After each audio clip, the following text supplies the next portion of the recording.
Hello, welcome to r/nosleep with Stephen. This post was published by BadandyTheRed, and it is titled, "Someone keeps texting me hide and seek. I wish I hadn't ignored it." I received the first message 3 days ago.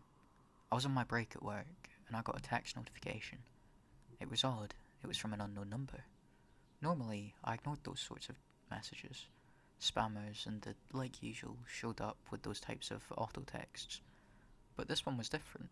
It was so strange because no number showed up at all. Just the message, hide and seek. I thought someone might have the wrong number for a friend they were trying to get in touch with to play a game apparently, so I responded. Think you have the wrong number. Not sure who you're trying to reach, but they are not here. I went about the rest of my workday and was just wrapping things up when I pulled my phone from my bag. I saw I had another text waiting for me.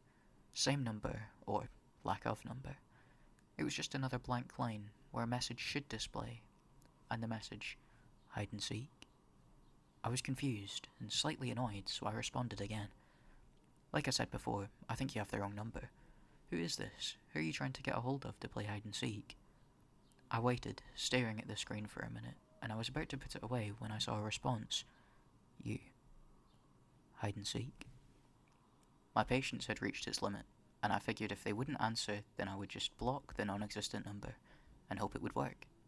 Despite the lack of a visible number, the option on the message thread still presented itself, so I was relieved when the weird conversation vanished. I got in my car and started to drive home. I got another notification as I got on the road and used my car's text-to-speech to read it to me. It was Mike, my roommate. He was asking me to pick up more beer from the store since he had apparently finished off what we had left. I groaned at the message and the fact that I was always the one to buy it for us.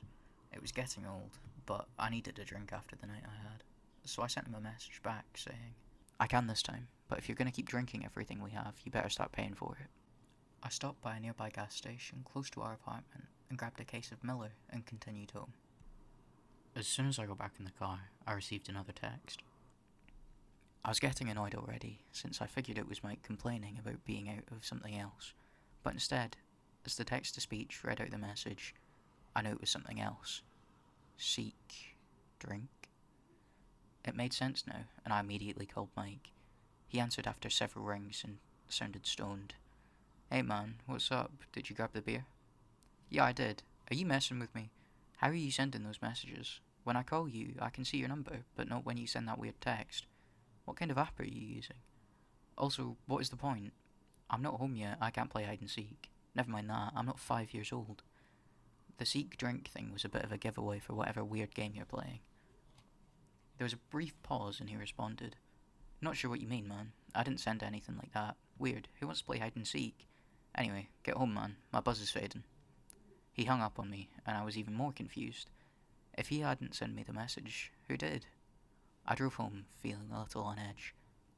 When I got back inside, Mike greeted me at the door. Of course, by greeted, I mean he took the case of beer and walked to the fridge, removed two, and sat back down on the couch. "Nice to see you too," I mumbled under my breath. I wanted to ask again about the weird message, but I just shrugged and grabbed a drink for myself and lumbered to my room. I was tired, so I decided to call it an early night. When I stepped into my room, my phone buzzed, and I saw another text from no number. Almost time. Hide or seek.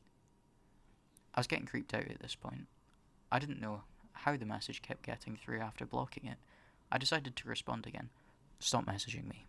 I don't know who this is, and I do not want to play. Leave me alone." I hit send and tried blocking it again. This time, I turned my phone off for good measure. I tried to settle down and just go to sleep. I managed to nod off for a bit, but after a while, I heard a knock at my door. I jolted up and heard the slurring voice of Mike. "Hey man, I don't know what the hell, but I think someone is trying to get a hold of you. I just got a trippy message, and it sounded like what you were talking about earlier. Check it out." I rushed to the door and saw Mike looking at his phone in a confused stupor. I grabbed it from him and looked at the message. Last chance. Hide or seek. My heart sank. I felt a wave of panic rising in my chest. I asked Mike, "When did you get this?" He shrugged his shoulders. "A while ago, man. I don't remember exactly. I wasn't looking at my phone. What's going on?" I stepped back into my room and turned my own phone back on, Sure enough, I had a missed message. Okay, you hide. I stared at the words in mounting fear. I had no idea what to do, but I suddenly felt exposed. I considered calling the police, but I didn't know what I would tell them.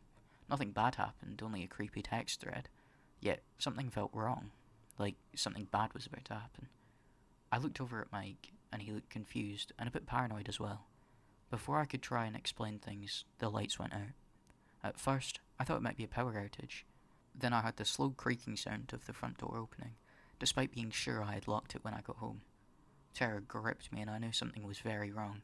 I crouched down in the dark and whispered to Mike the only thing I could think to say. Hide. I crawled on my floor and under my bed. I was about to call 911 when my phone suddenly died as well. It was on one moment and then just lost power, despite having over half a charge left. I put the useless device in my pocket and tried to see if there was anything I could use as a light source. I froze and thought better about moving when I heard a strange shuffling sound. Then heavy footsteps, much heavier than Mike's. I noticed the temperature in the room had dropped suddenly, and it felt like it was freezing. As the footsteps resounded and moved closer, I smelled a fetid tinge in the air as well, like something rotten. I crawled as far back and huddled up as small as I could make myself under the bed and held my breath.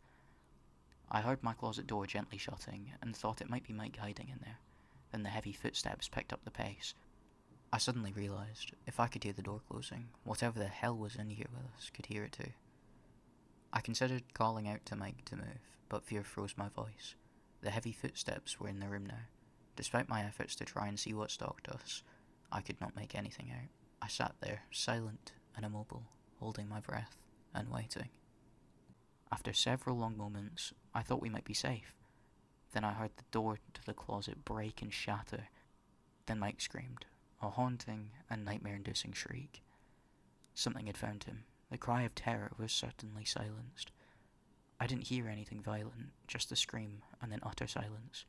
I had no idea what the hell just happened. For a long while, I sat there paralysed with fear, until finally the light came back on. When I summoned the courage to creep out from under the bed and see what had happened, I was shocked when laying on the ground was shattered remains of my closet door.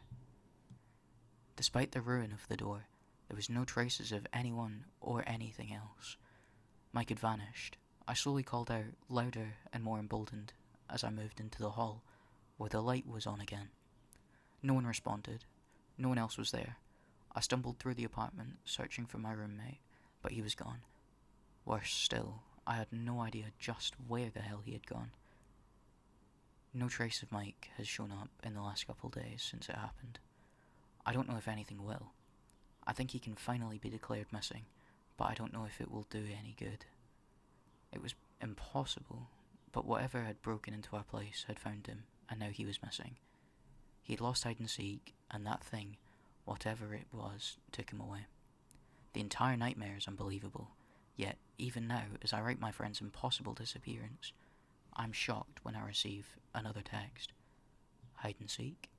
I don't know what to do. I don't know what this is. Maybe I should respond again, a different way this time. Maybe it might help.